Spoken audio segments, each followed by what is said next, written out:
Cricket chronicles और चंद्रेश में आप सबका स्वागत है। प्रीव्यू का वक्त हो गया है, तो मुकाबला जो है गुजरात और हैदराबाद के बीच में है और ये मुकाबला हो रहा है दुनिया के सबसे बड़े क्रिकेट स्टेडियम अहमदाबाद में।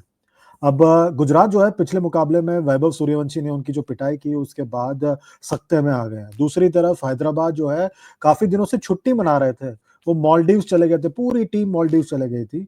और वो देखिए दोनों का कॉन्ट्रास्टिंग बिल्डअप हुआ इस मुकाबले के लिए। That's why I find it very interesting कि इस मुकाबले को देखने के लिए बहुत ज्यादा उत्सुकता होगी।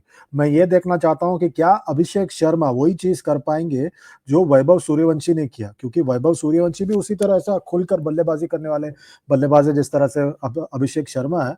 सो I think it is going to be very very interesting to see how Abhishek Sharma responds to the challenge. जो जरूर इंस्पायर हुए होंगे उस प्रदर्शन से जो वैभव सूर्यवंशी ने किया। और I think that's why this is going to be very interesting to see how he performs. उसके अलावा मुझे लगता है उनके बल्लेबाजी में उनके पास हेनरिक क्लासन है जो अच्छी तरह बल्लेबाजी कर सकते हैं। मुझे लग रहा है कि वहां पर Travis Head high time he performs. Ishan Kishan मैं तो उनको सेलेक्ट भी ना करूं क्योंकि वो रन नहीं बना रहे हैं। तो I think these are some of the players that I am looking forward to seeing do well with the bat. और एक लड़का है अनिकेत वर्मा, युवा खिलाड़ी है, वो धुआंधार बल्लेबाज तो नहीं है पर एक स्टेडी बल्लेबाज है। I think we should be looking out for him as well in this particular contest. जहां तक गेंदबाजी की बात है, मुझे लग रहा है गेंदबाजी में जो है दिक्कत है यहाँ पर सनराइजर्स हैदराबाद के लिए। कप्तान पैट कमिंस तो है ही उनके सबसे बेहतरीन गेंदबाज, मतलब ऐसा लग रहा है पूरी टीम को ही वो अपने कंधों पर उठाकर चल रहे हैं। मतलब जिस तरह से उनकी गेंदबाजी हुई है किसी और की गेंदबाजी नहीं हुई है। मतलब उन्होंने पारी को तो गेंदबाजी को संभाला है, पर I think that he needs more support from the others. और यहीं पे मुझे लगता है someone like Mohammed Shami, he needs to step up. Mohammed Shami अगर परफॉर्म करे तो उससे बेहतर कुछ नहीं होगा सनराइजर्स हैदराबाद के लिए। मगर एक बात है, इस सीजन में अगर सनराइजर्स हैदराबाद के लिए किसी ने अच्छी गेंदबाजी की है वो है हर्षल पटेल। हर्षल पटेल जो है बहुत ही underrated, under talked about fast bowler, medium pacer समझ लीजिए। गति में परिवर्तन करते हैं, आखिर के 4 ओवर में डालते हैं। मतलब वो लगातार अपने थिंकिंग बॉलर है और पिछले साल भी पर्पल कैप जीता था, इस साल भी काफी विकेट निकाल चुके हैं। मतलब as in he is got all the tricks in the tricks of the trade. So I think that's why he's a very good T20 bowler, and I'm looking forward to seeing him bowl in this contest as well. उसके अलावा वहां पर मुझे लग रहा है एक spinner की कमी है। जब से एडम जम्पा बाहर हुए हैं सारा दारोमदार जीशान अंसारी पर आया है। उसके अलावा जो है वहां पर राहुल चहर तो मेरे ख्याल से भूल ही गए हैं वो लोग सब। और ईशान मलिंगा को एक मुकाबले में खिलाया, उनको बाहर कर दिया। जयदेव उनटकट है जिन्होंने भी अच्छी ठीक ठाक गेंदबाजी की, उन्होंने भी अपने अनुभव का पूरा पूरा फायदा उठाया। तो ओवरऑल इस गेंदबाजी में कमियां हैं, पर लोग भी हैं जो इन कमियों को पूरा कर सकते हैं। तो ये एक चीज सोचने और समझने वाली बात है। और जहां तक बात है इस दूसरे टीम की जो इस मुकाबले में आमने सामने होंगे, मुझे लग रहा है इस मुकाबले में जो दूसरी टीम है गुजरात टाइटंस, वो मेरे ख्याल से they will be under ट्रेमेंडस pressure in this contest. मतलब पिछले मुकाबले में जिस तरह से उनकी पिटाई हुई थी, वो तो एकदम जबरदस्त हुई थी। जो वैभव सूर्यवंशी ने किया था, जबरदस्त पिटाई हुई थी।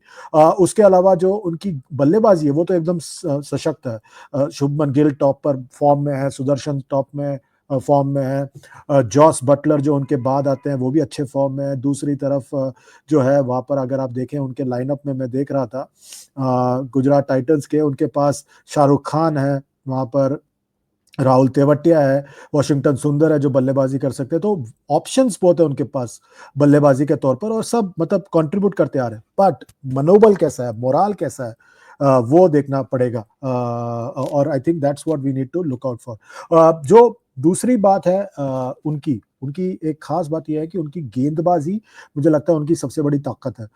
जिस तरह से प्रसिद्ध कृष्णा ने इस पूरे सीजन में प्रदर्शन किया है एकदम बेहतरीन रहा है। I think he has really lifted the side with his performances, और unknowingly he has become one of the top wicket takers. मतलब किसी ने सोचा भी नहीं और वो टॉप विकेटर बन गए। मोहम्मद सिराज भी हैं जो जबरदस्त तरीके से विकेट निकाल रहे हैं, वो थोड़ा बैकग्राउंड में चले गए क्योंकि कृष्णा आगे चल रहे हैं। खगीसो रबाड़ा वापस घर चले गए और वापस नहीं आए हैं, तो उनकी कमी अब तक खली नहीं है उनको। ईशांत शर्मा क्या होगा उनका मनोस्थिति पिछले मुकाबले के बाद वो देखना पड़ेगा। बहुत पिटाई की थी सूर्यवंशी ने। जेराल्ड कोटजी भी है वहां पर, कुलवंत केजरोलिया भी है।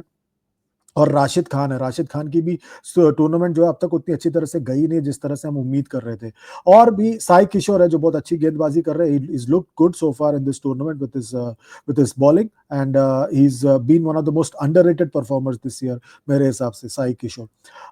ऑन बैलेंस अगर आप मेरी बात माने तो मुझे लग रहा है कि इस मुकाबले में गुजरात टाइटंस का पलड़ा भारी होना चाहिए।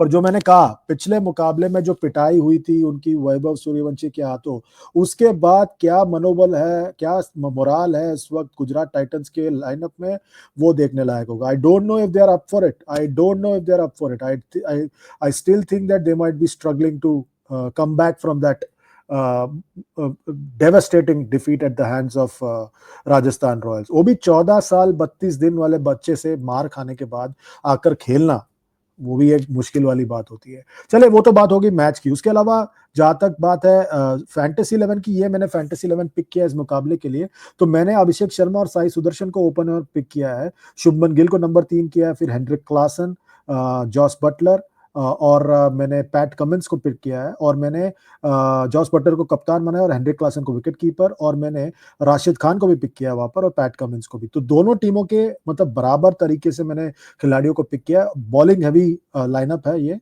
पैट कमिंस, साई किशोर, हर्षल पटेल, राशिद खान, प्रसिद्ध कृष्णा और मोहम्मद सिराज, अनिकेत वर्मा हमारे इम्पैक्ट प्लेयर इस मुकाबले के लिए। ये तो है मेरा चॉइस, आप अपने हिसाब से, अपने विवेक के हिसाब से अपना चॉइस कर सकते हैं इस मुकाबले के लिए। आप इसको एक बेस बनाकर अपने किसी भी फैंटेसी प्लेटफॉर्म पे जाकर इसके बेसिस पे अपना टीम बना सकते हैं। पर क्या आप मेरी तर्क से सहमत है? सहमत है तो बताइए, वीडियो के नीचे कमेंट कीजिए, लाइक कीजिए, शेयर कीजिए, सब्सक्राइब कीजिए, और साथ ही साथ नोटिफिकेशन की घंटी बजाइए, क्योंकि इसी तरह हम इस चैनल को आगे बढ़ा सकते हैं। आपकी सहायता की इसी तरह जरूरत पड़ती रहेगी आगे के लिए। अभी के लिए बस इतना ही, अपना ख्याल रखिए। Good bye and God bless all of you who are watching this video.